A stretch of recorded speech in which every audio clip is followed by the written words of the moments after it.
बिस्मिल्लाहिर्रहमानिर्रहीम। अस्सलाम वालेकुम फ्रेंड्स, क्या हाल चाल है। मैं हूं कैसन नदीम और आप देख रहे हैं मेरे YouTube channel smart Korean. Channel पर न्यू है, चैनल को सब्सक्राइब कर लें, साथ बेल आइकन को लाजमी प्रेस करें ताकि आने वाली हर वीडियो की नोटिफिकेशन टाइम टू टाइम आप लोगों की नोटिफिकेशन पर शो होती रहे।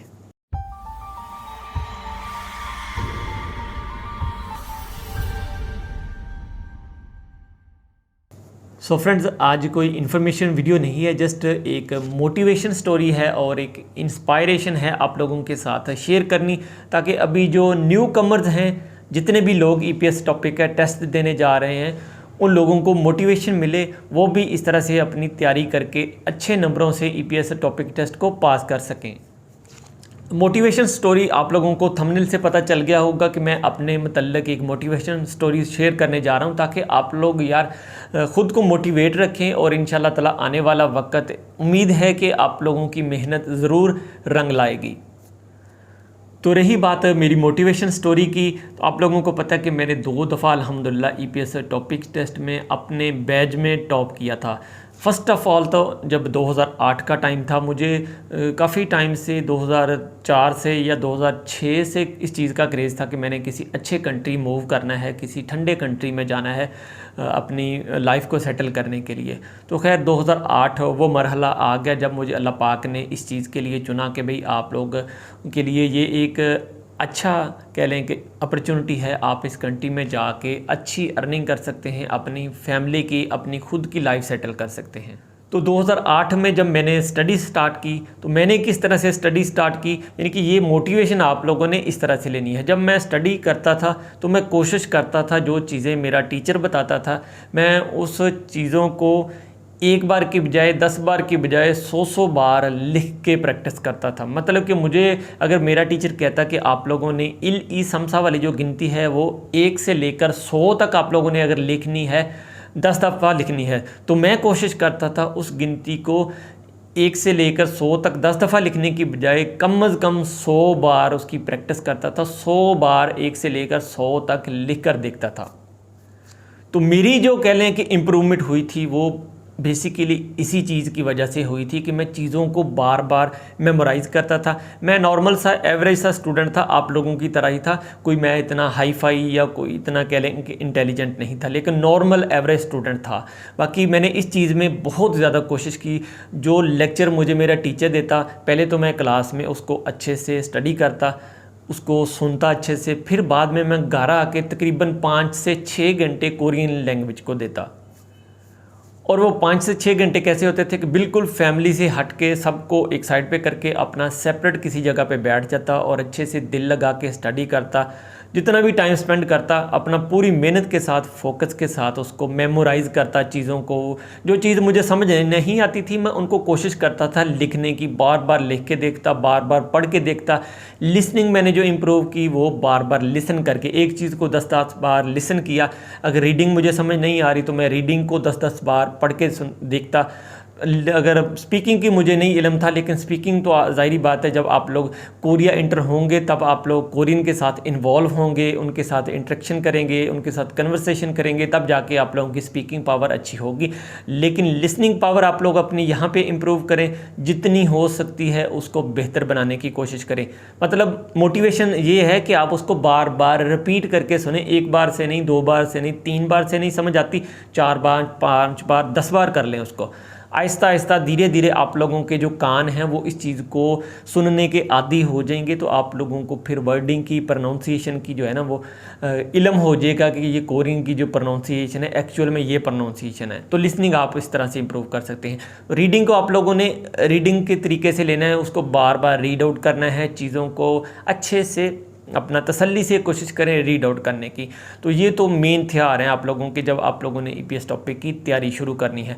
और तीसरी जो सबसे मेन चीज़ है, सबसे इम्पोर्टेंट चीज़ है आप लोगों ने वो किस तरह से इम्प्रूव करनी है, अपनी वोकैबुलरी इम्प्रूव करनी है। कम अज़ कम ईपीएस टॉपिक टेस्ट को पास करने के लिए आप लोगों की जो वोकैबुलरी है वो 80% आप लोगों के पास वोकैबुलरी का ज़ख़ीरा हो। वोकैबुलरी का ज़ख़ीरा आप लोगों के पास कैसे आ सकता है? फ़र्स्ट ऑफ़ ऑल, जब आप लोग बेसिक बुक 1 स्टडी करते हो, 1 से लेकर 30 चैप्टर वाली, दूसरी बुक आप बेसिक बुक 231 to 60 चैप्टर वाली जब स्टडी करते हो तो आप लोगों के पास इतनी सारी वोकैबुलरी का ज़ख़ीरा आ जाता है। देन उसके बाद जब आप लोग अप्लाई करते हो लिसनिंग बुक 1000 MCQs को स्टडी करने के लिए, तब भी आप लोगों के पास फिर वोकैबुलरी का ज़ख़ीरा बढ़ जाता है, मज़ीद बढ़ जाता है। उसके बाद जब 1000 MCQs आप लोग रीडिंग के प्रैक्टिस करते हो तो फिर आप लोगों के पास वोकैबुलरी का जो ज़ख़ीरा है वो इतना सारा वोकैबुलरी का ज़ख़ीरा हो जाता है। मतलब कि आपको इधर उधर से कोई वोकैबुलरी लेने की ज़रूरत नहीं। अगर आप इन चारों बुक्स पे फोकस करके इसकी वोकैबुलरी को मेमोराइज़ करके अच्छे से दिमाग में सेव कर लेते हैं, 80% पेपर में रोल आपकी वोकैबुलरी पे करेगी। उसके बाद जो कुछ चीज़ें हैं, लिसनिंग आप लोगों की इम्प्रूव होगी, रीडिंग आप लोगों की इम्प्रूव होगी, आप लोगों की वोकैबुलरी इम्प्रूव होगी। अब आप लोगों को जो मेन चीज़ चाहिए वो आप लोगों को ग्रामर चाहिए। ग्रामर कितनी चाहिए? जस्ट आप लोगों को 20% ग्रामर पे ग्रिप होनी चाहिए। आप लोगों को बेसिक टेंस का पता होना चाहिए, जो ऑल इसके पार्टिकल्स हैं उनका पता होना चाहिए, लोकेशन पार्टिकल्स हैं जो, और उसके बाद टाइम पार्टिकल्स हैं। बाकी थोड़ी सी और जो मेन एडवांस लेवल की जो ग्रामर है बुक 2 की वो आप लोगों को पता होनी चाहिए। तो देन आप लोग अपना टेस्ट बड़े आराम से अच्छे तरीके से कर सकते हो। मतलब क्या है कि ये आप लोगों के लिए एक मोटिवेशन और इंस्पायरेशन है कि मैंने जो अपनी स्टडी की थी वो बिल्कुल इस तरह से की थी। ये नहीं कि बस मैं टीचर के पास जाता था, जो उसने पढ़ा दिया बस उधर देख लिया, बाकी घर आके बिल्कुल आवारा फिरता रहता था। नहीं, मैं घर आके यार अपने दोस्तों को बुला लेता। शहर से, फैसलाबाद से मेरे दोस्त मेरे पास आते थे, उनको मैं साथ बिठा लेता, 3-4 लोग इकट्ठे मिलके हम ग्रुप स्टडी करते थे और मैं सारों को खुद लेक्चर देता था, बार बार चीज़ों को रिवाइज़ करता था, बार बार चीज़ों को पढ़ता था। तो इस तरह से करके एक कह लें कि मैंने फुल ऑफ कॉन्फिडेंस और जुनून के साथ, मोहब्बत लगन के साथ स्टडी की और अल्हम्दुलिल्लाह माँ बाप की दुआओं के साथ और अपने टीचर की सपोर्ट के साथ मैं फ़र्स्ट टाइम 2008 में पहले टेस्ट में ही अच्छे नंबरों से मैं पास हो चुका था। मतलब कि मैंने अपने बैच में टॉप किया था। तो अल्हम्दुलिल्लाह ये मेरे टीचर की भी काविश थी और मेरी ज़ाती भी इसमें मेहनत थी। मतलब कि अगर आप कहें ना कि आप खुद मेहनत नहीं करेंगे, आपका टीचर सारा कुछ करेगा, तो 100% आप लोग कभी भी पेपर पास नहीं कर सकते।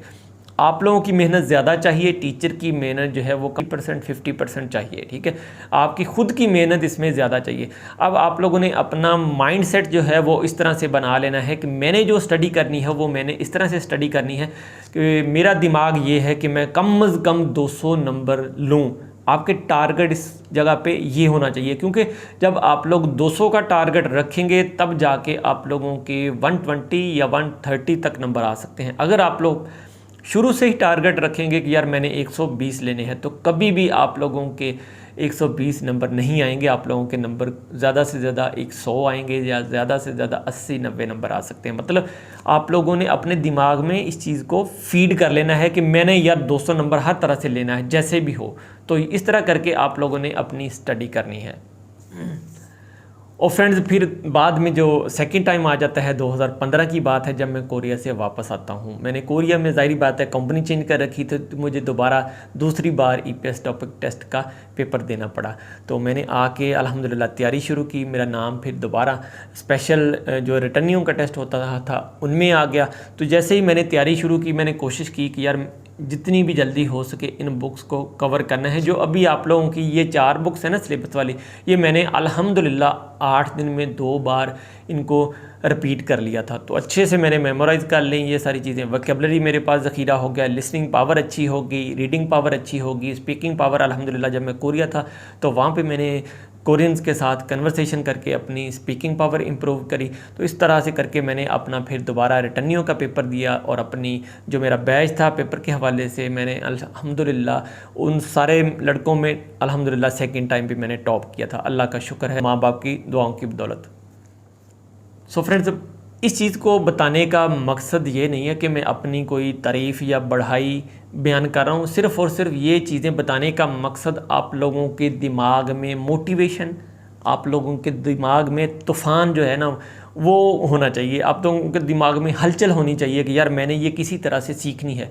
सेल्फ स्टडी जो है वो आप खुद से भी कर सकते हैं, थोड़ी सी इस पर एफर्ट चाहिए, कोई इतनी मुश्किल चीज़ नहीं है। जब आपको बेसिक समझ आ गई तो आप सेल्फ स्टडी बड़े आराम से कर सकते हैं, कोई रॉकेट साइंस नहीं है। ढेरों सारा मवाद आप लोगों को यूट्यूब पे भी मिल जाएगा, बहुत सारी ऐसी एकेडमीज़ भी हैं जो आप लोगों को मवाद प्रोवाइड करती हैं, तो आप लोग उनको भी गो थ्रू करके अपना टेस्ट जो है वो आराम से अच्छे तरीके से पास कर सकते हैं। सो फ्रेंड्स, ये थी मेरी आप बीती और मेरी मोटिवेशन स्पीच आप लोगों के लिए। उम्मीद करता हूँ आज की मोटिवेशन को लेकर आप लोग भी इंशाल्लाह ज़रूर मोटिवेट होंगे और ईपीएस टॉपिक की तैयारी उम्मीद है कि आज से ही आप लोग स्टार्ट कर देंगे। सो फ्रेंड, लास्ट में अगर आप लोगों को वीडियो पसंद आती है अपने दोस्तों के साथ शेयर करें और कोशिश करें एक जो थंब का निशान होता है उस पर आप लोग ज़रूर क्लिक करें। लाइक करने का मुझे फ़ायदा क्या होता है, मुझे मोटिवेशन मिलती है और मैं कोशिश करता हूँ मज़ीद अच्छे से अच्छा काम आप लोगों के लिए करूँ। और कोशिश करें इन वीडियोज़ को सदका जारिया की नीयत से अपने दोस्तों के साथ ज़रूर शेयर करें। अल्लाह हाफिज़, जज़ाकल्लाह।